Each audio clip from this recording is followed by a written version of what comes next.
Bom dia, gente, graça e paz. Estou aqui com a Bíblia aberta em Gênesis capítulo 3, versículos 22 e 23, que diz assim para nós: Então disse o Senhor Deus, agora o homem se tornou como um de nós, conhecendo o bem e o mal. Não se deve, pois, permitir que ele tome também do fruto da árvore da vida e o coma e viva para sempre. Por isso o Senhor Deus o mandou embora do jardim do Éden para cultivar o solo do qual fora tirado.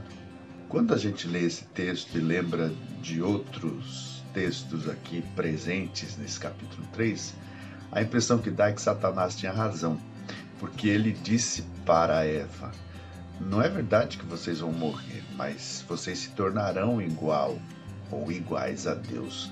E no versículo 5 ele fala isso, no versículo 22 Deus diz que eles se tornaram como nós, conhecedores do bem e do mal.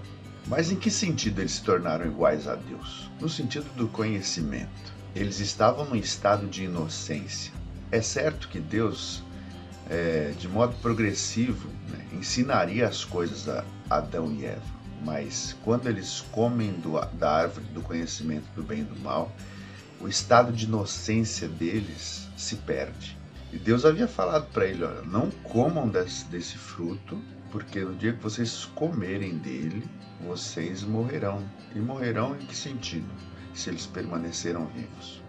Morrerão no sentido de se afastar de Deus, perderam a filiação. Era uma ruptura que estava se estabelecendo ali, como um novo DNA de Adão, se é que a gente pode dizer isso. Dentro de Adão agora havia a semente do pecado. Ele foi concebido sem pecado, mas o ato de desobediência fez com que ele rompesse essa relação filial com Deus. Então ele estava agora à margem do projeto de Deus para a vida dele e para a humanidade. Assim, todos os descendentes de Adão não são filhos de Deus, são criaturas. Só é filho de Deus quem crê em Jesus. O texto de João diz: veio para os que eram seus, os seus, que eram judeus, não o receberam, mas a todos quanto receberam, deu-lhes o poder de serem feitos filhos de Deus. Enfim, mas o conhecimento traz muitas coisas, né? Os avanços tecnológicos, os processamentos de alimentos, os saberes mais variados na medicina, todas as esferas da sociedade. O conhecimento ele é bem-vindo e ao mesmo tempo ele é um problema, porque o conhecimento, ao mesmo tempo que torna o homem assim cheio de saberes e de possibilidades, o torna autônomo, independente.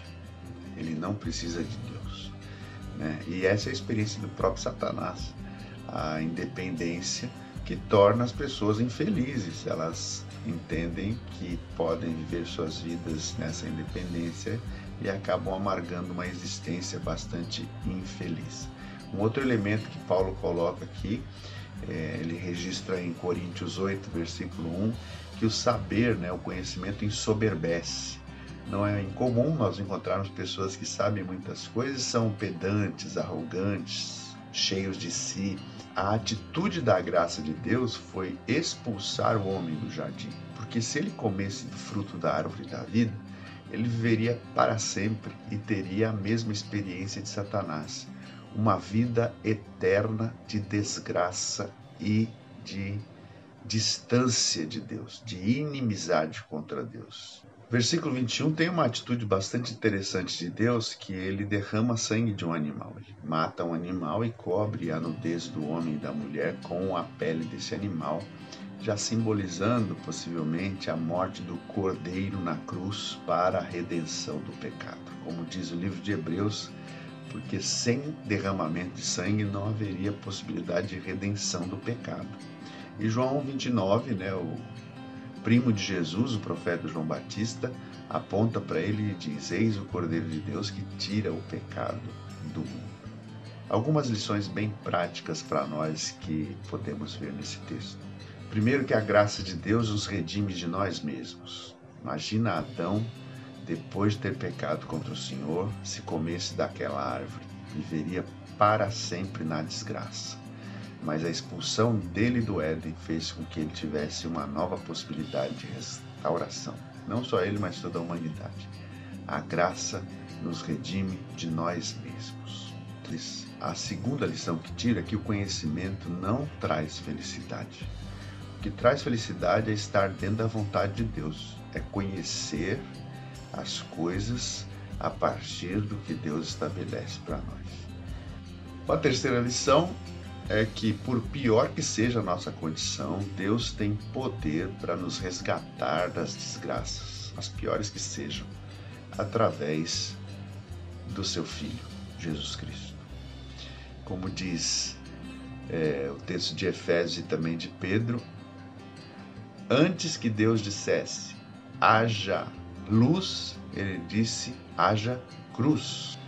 Isso, porque o Cordeiro foi morto antes da fundação do mundo para a remissão de todo aquele que crê. Dr. Shedd explica para nós que ele foi morto por decreto. Deus decretou, e uma coisa que Deus decreta não é passível de mudança. E ele só administra a história para que no tempo o Cordeiro seja sacrificado e tenhamos a redenção pelo seu sangue. Deus abençoe você. Não esqueça disso. O Senhor é maior que tudo e escreve a nossa história. Graça e paz.